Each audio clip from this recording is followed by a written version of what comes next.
Good bye 2025 and welcome 2026। হ্যাঁ, আর একটা new year, ইংরাজিতে নিউ ইয়ার অর্থাৎ হ্যাপি নিউ ইয়ার 2026। একটার পর একটার বছর চলে যায় আমাদের জীবন থেকে। আমরা সেই ফেলে আসা সেই শৈশবগুলোকে অনেক পিছনে, অনেক দূরে হারিয়ে ফেলছি দিনের পর দিন।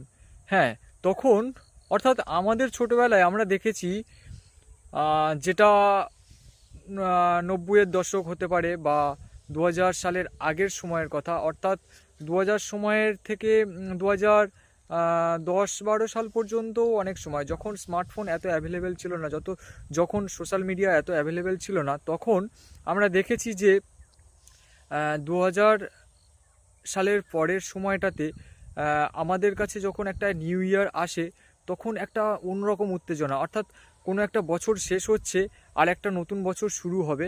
তখন ঘড়ির কাঁটায় আমরা একদম দেখতে থাকি যে কখন 12টা বেজে 00 হচ্ছে বা ঘড়ির 3টে কাঁটা একসঙ্গে এক জায়গায় 12টার ঘরে এসে মিলিত হচ্ছে। সেই সময়টা আমরা হারিয়ে ফেলেছি, অর্থাৎ সেই সময়টা আর ধৈর্য ধরে আমরা আর দেখি না।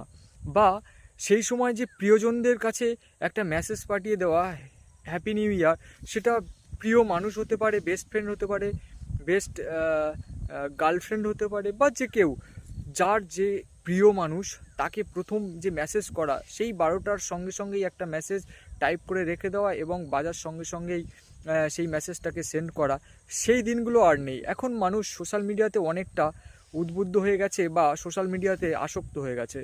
তাই এখন নতুন রকমের প্রজন্ম এসছে যারা কিনা পার্টি করতে চায়, অর্থাৎ 2000 সালের পরের সময় থেকে 2010, বিশেষ করে 2010 সালের পরের সময় থেকে যে জেনারেশনটা, তারা একটা বছর শেষ হচ্ছে মানে সেই 31শে ডিসেম্বর বা 31 তারিখটাকে একটা স্মরণীয় করে রাখা এবং যে পরের নতুন বছরকে আগমন জানানোর সময়টাকে স্মরণীয় করে রাখতে তারা সেই সময়টাতে একটা পার্টি বা একটা বোম বাজি ফাটিয়ে বা বিভিন্ন রকমের অ্যাক্টিভিটিস করে সেটাকে স্মরণীয় করে রাখতে চায়। কিন্তু সেই আমাদের ফেলে আসা সেই যে শৈশব বা সেই সব দিনগুলো সত্যিই আমরা হারিয়ে ফেলেছি। সেই সময়ের মতো যে মেসেজ বা 1 জানুয়ারিতে গ্রিটিংস কার্ডের যে ব্যাপারটা, সেটা কিন্তু আর নেই।